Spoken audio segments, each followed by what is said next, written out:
बारिश की वह रात जैसे पूरे गांव का दर्द अपने साथ लेकर आई थी।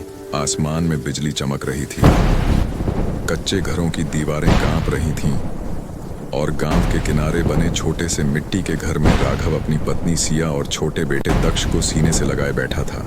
लेकिन उस रात सिर्फ बाहर तूफान नहीं था, सिया के दिल में भी एक तूफान उठ चुका था।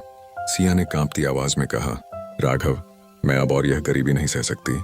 राघव ने उसकी तरफ देखा। उसकी आंखों में डर था, प्यार था और अपनी पत्नी को खो देने का डर भी। बस थोड़ा वक्त और दे दो सिया, मैं मेहनत कर रहा हूं। लेकिन सिया अब टूट चुकी थी। 7 साल हो गए राघव, मेरी सहेलियां शहरों में नौकरी कर रही हैं और मैं इस टूटे घर में धुआं खाते खाते खत्म हो रही हूं। राघव चुप हो गया, क्योंकि वह जानता था सिया गलत नहीं थी। सिया गांव की सबसे पढ़ी लिखी लड़की थी। उसका सपना था बैंक ऑफिसर बनने का, लेकिन गरीबी ने उसके सपनों को घर की 4 दीवारी में कैद कर दिया। अगली सुबह सिया ने अपना छोटा सा बैग उठाया। मैं शहर जा रही हूँ। राघव का दिल कांप उठा। और मैं? तुम अच्छे इंसान हो राघव, लेकिन सिर्फ अच्छाई से जिंदगी नहीं चलती। दक्ष का क्या? सिया कुछ पल बेटे को देखती रही। उसकी आंखें भर आईं, लेकिन अगले ही पल उसने चेहरा फेर लिया। तुम संभाल लेना उसे। और फिर वो चली गई। उस दिन बारिश सिर्फ आसमान से नहीं बरसी थी, एक गरीब आदमी की जिंदगी भी टूटकर बिखर गई थी। गांव वालों ने ताने मारने शुरू कर दिए। अरे राघव, तेरी बीवी तो शहर भाग गई। कहाँ था ना, ज्यादा पढ़ी लिखी लड़की गरीब आदमी के बस की नहीं होती। लेकिन राघव ने जवाब देना छोड़ दिया।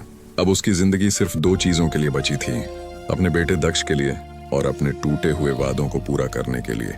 वो सुबह रिक्शा चलाता, दोपहर में मजदूरी करता और रात को होटल में बर्तन धोता। कई रातें ऐसी होती जब वह खुद भूखा सो जाता, लेकिन बेटे के लिए दूध जरूर लाता। एक रात दक्ष को तेज बुखार हो गया। राघव उसे गोद में लेकर सरकारी अस्पताल की लाइन में खड़ा था। जेब में सिर्फ 40 रुपए थे। डॉक्टर ने दवाई लिख दी। राघव ने कांपती आवाज में कहा, भैया थोड़ी सस्ती दवाई दे दो। लेकिन मेडिकल वाले ने तिरस्कार से कहा, बच्चा पैदा करने से पहले सोचना चाहिए था। राघव ने चुपचाप अपनी पुरानी घड़ी उतारी और काउंटर पर रख दी। ये रख लो, बस मेरे बेटे को दवाई दे दो। उधर शहर में सिया की जिंदगी बदल रही थी। बड़ा ऑफिस, बड़े लोग, महंगी साड़ियां, चमकती गाड़ियां।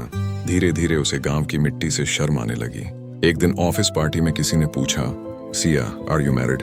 सिया कुछ पल चुप रही, फिर मुस्कुराकर बोली, नो आई एम सिंगल। उस रात उसने अपने बेटे की तस्वीर फोन से डिलीट कर दी। समय बीतता गया। इधर राघव ने बेटे को कभी माँ की कमी महसूस नहीं होने दी। वो खुद खाना बनाता, स्कूल छोड़ने जाता और रात को कहानियां सुनाकर सुलाता। एक दिन स्कूल में पेरेंट्स मीटिंग थी। बाकी बच्चे कारों से आए थे और राघव पसीने से भीगा रिक्शा चलाकर पहुंचा था। कुछ लोग हंसने लगे, लगता है रिक्शा वाला गलत जगह आ गया। लेकिन तभी स्टेज पर प्रिंसिपल आए। इस साल पूरे जिले में टॉप करने वाला छात्र है दक्ष राघव। पूरा हॉल तालियों से गूंज उठा। राघव की आंखों से आंसू बह निकले। उधर सिया पूरी तरह शहर की चमक में खो चुकी थी। लेकिन एक दिन सब खत्म हो गया। जिस कंपनी में वह काम करती थी, वहां करोड़ों का घोटाला निकल आया। मीडिया, पुलिस, बदनामी। जो लोग कल तक उसके साथ तस्वीरें खिंचवाते थे, आज फोन उठाना भी बंद कर चुके थे।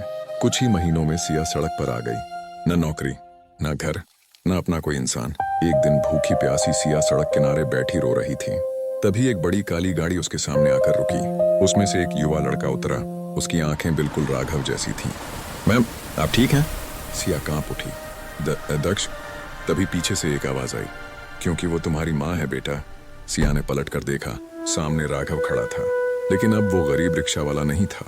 सालों की मेहनत ने उसे एक बड़ा बिजनेसमैन बना दिया था। सिया रोते हुए उसके पैरों में गिर गई।